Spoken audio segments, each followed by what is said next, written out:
Welcome to the latest episode of the Edgar Rice Burroughs mini podcast. These short episodes are meant to supplement the full length podcasts that I do along with Jess Terrell and Scott Stewart, in which we usually talk about one of Edgar Rice Burroughs' novels in detail. Right now, we're using the mini podcast to do a chapter by chapter analysis of the 1912 novel Tarzan of the Apes. My name is Tim DeForest. I'm the author of several books about what I call pre-digital pop culture, things like pulp magazines, old time radio, newspaper comic strips, and so on. I keep a blog about such things at comics, old time radio, and other cool stuff. Now, today, we're talking about chapter 25 of Tarzan of the Apes, titled The Outpost of the World, in which Tarzan reaches the outskirts of civilization.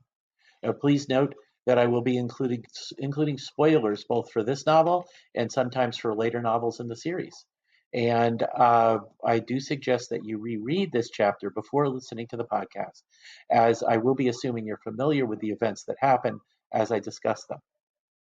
Now, I continue to appreciate the little details about Tarzan that add verisimilitude to the story, such as the confusion over how to open an envelope or how to read a map. The continuing confusion in Jane thinking that Tarzan and the Forest Man are two different guys also makes sense. Now, Tarzan had made a conscious decision a few chapters ago that he was a man and not an ape. Now, to find Jane, he decides to leave the jungle and head to America. This ties in with the conversation he had with D'Arnaud about how helpless men seem to be in the jungle, with D'Arnaud saying, quote, "Alone and unarmed, a single man is no match for any of the large beasts. But if 10 men were together, they would combine their wits and their muscles against their savage enemies, while the beasts, being unable to reason, would never think of combining against the men. Otherwise, Tarzan of the Apes, how long would you have lasted in the savage wilderness?" It's another step in Tarzan's education, his realization here that his intelligence is the main factor in his survival over the years. Even when he's in a fight, it has been superior tactics and not superior strength and speed that has kept him on top. We also see that Tarzan has yet one more very, very important step to take in his moral development. When they reach a missionary outpost on the outskirts of civilization, Tarzan wants to simply kill the black men that he sees. He's not doing this out of hatred, but because his limited experience has led him to the conclusion that black men are his enemies, and attacking first is a legitimate self-defense. This, it must be said, is a distinction without a difference, as the men would have ended up just as dead had D'Arnaud not stopped Tarzan. Now, Tarzan is about to leave Africa, so he won't be encountering any black natives again until well into the sequel, 1914's Tarzan, A Return of Tarzan.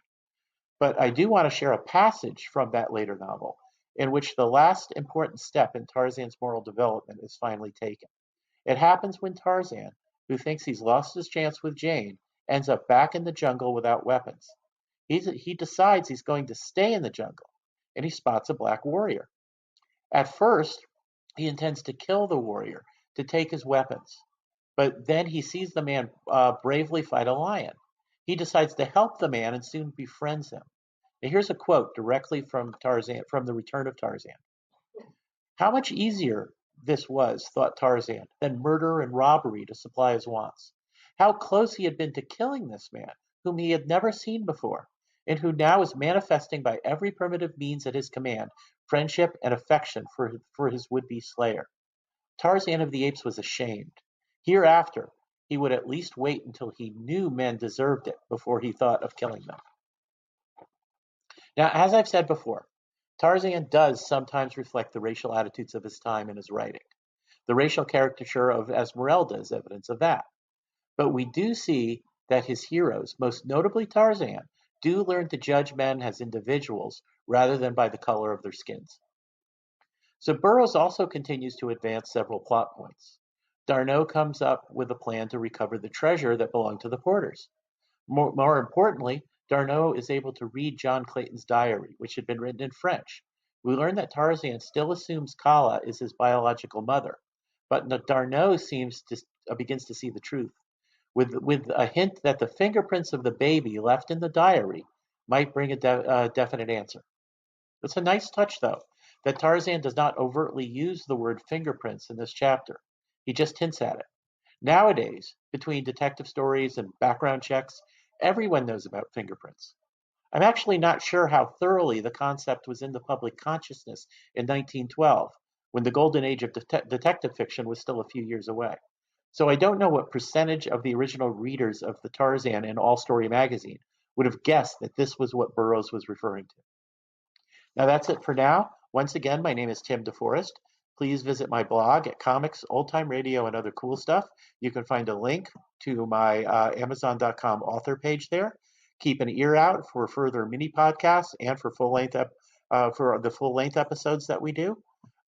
Thank you for listening, and if you're enjoying these podcasts, we would appreciate it if you took a few minutes to leave a review on iTunes.